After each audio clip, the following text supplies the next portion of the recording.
What's up, everyone? Coming to you live from the set of Coaches of People 2 at the D2, D3 clinic with my dear friend, wait to hear this story, Libby.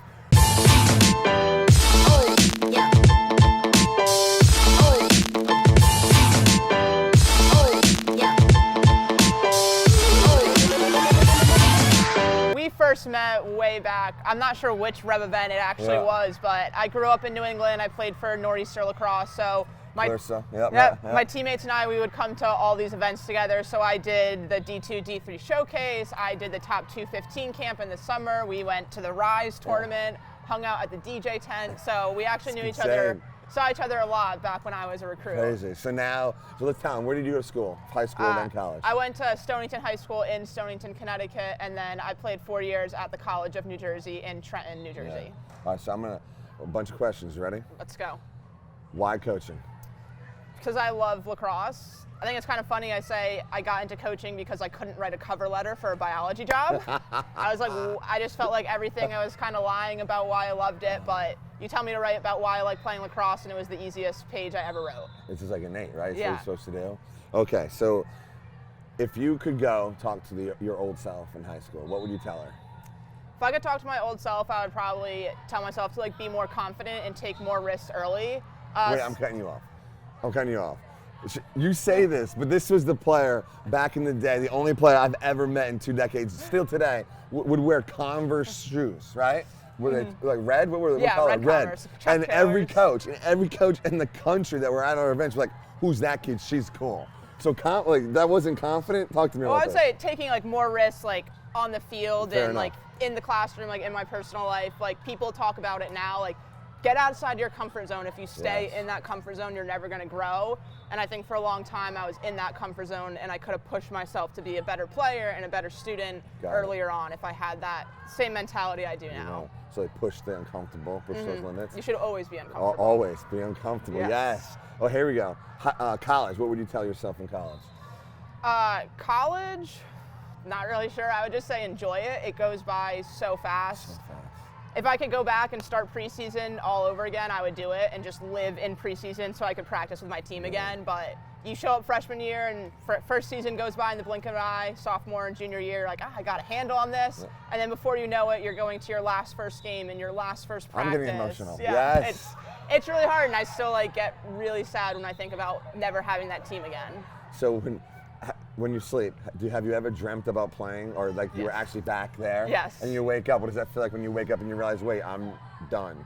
It's nice for that first second, but then when you actually wake up, it's really sad, but I'm fortunate enough that I get to be around it every day. So seeing the girls at practice have that excitement in their eyes, it's just nice to have a reminder that it's still going. And my job helps make that experience for another person. So how many years out are you from college?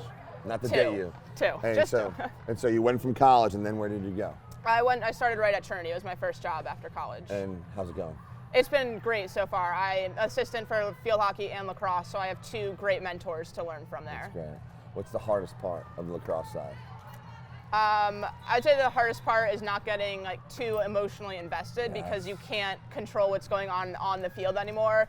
As a player, you can decide to change what you're doing on the field, but as a coach, you just have to trust in what you did leading up to the game and that the girls have it in their hands now. And it's really hard not to want to run onto the field and get on there with them. Let me help you, right? What is the number one, I know this is hard, the number one thing you love the most about coaching? Just the relationships. What do you mean, with the coaches or in general, with the players too? The players in general and everything. The first summer after I graduated, I went to a couple of tournaments and camps and started meeting coaches that I played against, and I was nervous because we had these rivalries, these really close games, and then when I met Carol from Gettysburg, she was the most friendly person I ever met. She's the woman. Yeah, she is the woman. And she gave me and one of my coaches a shout out when she was getting her Coach of the Year speech. And, oh my gosh, really? And KP from Middlebury. Yes. They were talking about how at the Final Four, they went into each other's locker rooms before they were playing us. And Carol was so funny. She's like, oh, Libby, she can't pick up a ground ball, not very fast. Don't worry about her. In front of the entire NCAA convention. So that was a really great welcome to the coaching world, and even now seeing coaches that I emailed as a recruit, now we're friends at these events. How bizarre, right? Exactly. Twilight Zone-ish. You're like, oh my gosh. It's crazy that you were at this event. This same event. Got recruited. It's amazing. I have emails to Paula Habel and Karen Henning saying, come watch me play at the D2, D3 Showcase. From Bowdoin and Colby. It's insane. Yep, exactly. I mean, they were together back then, I think. But yeah, so those coaches that I emailed as a player, I'm working with them now on the field. And what's that like? Like, is it? It's awesome to see that, you know, like they have so much knowledge and information, but they're also so accepting and questioning of like what I have to bring to the table from my experiences like as a younger player and playing in New Jersey and all the experiences I have. Everyone wants to learn from everyone, which is what you need to do to be a coach. All right, so this is going to be very valuable. Since you've attended our events, thank you, and now we're friends, this is amazing. What would you tell the players? How to get seen, what to think about, how to handle the anxiety? I think just be you, and I know that's like a really hard thing to say, but when we're recruiting you, yes, we're looking at you on the field, but when it comes down to meeting you in the office, we're going to recruit your personality, and we want to make sure we're a good fit with you. So if we can get to even know like a little fun fact about you while you're stretching or something, or you come ask us a question during a drill, that really sticks with us. And I know some people are shy, so finding, again, a little way to go outside your comfort zone. Maybe if you ask a question during a drill off to the side, that could be your way of connecting with a coach instead of, you know, being the one to lead stretches if that's not the way you feel. Got it. What advice for the families, for the parents? The families, I would say just like support your daughters in their decisions because you want them to be happy. I think the worst thing to do would probably be to force them into like your ideal version of a school for them and then find out, you know, they want to transfer or it's not a good coach. So listen to them and have an open conversation because, you know, they're getting a lot and it's their perspective in their life. So just have an open conversation and be able to have good dialogue with them. So as a standout collegiate athlete, right, now coaching at an amazing school, what is the one thing that you look for when you're evaluating and like trying to figure out can she play at the next level? My biggest thing that I look for in the field is effort. You might not be like the most talented player or the best attacker, but if you're running down the field on the ride or you're chasing down that ground ball and going hard, like that's what I look for because if you're a really good attacker but you're lazy, we don't want to coach that. We want to coach people that are going to try and like we say we want you to be coachable and a lot of that is effort. So just like being really willing to go the extra mile and do the extra things. The worst is the attacker that goes one way but hates to redefend. Yep. That lazy attacker. Don't be the lazy attacker. All right, here we go.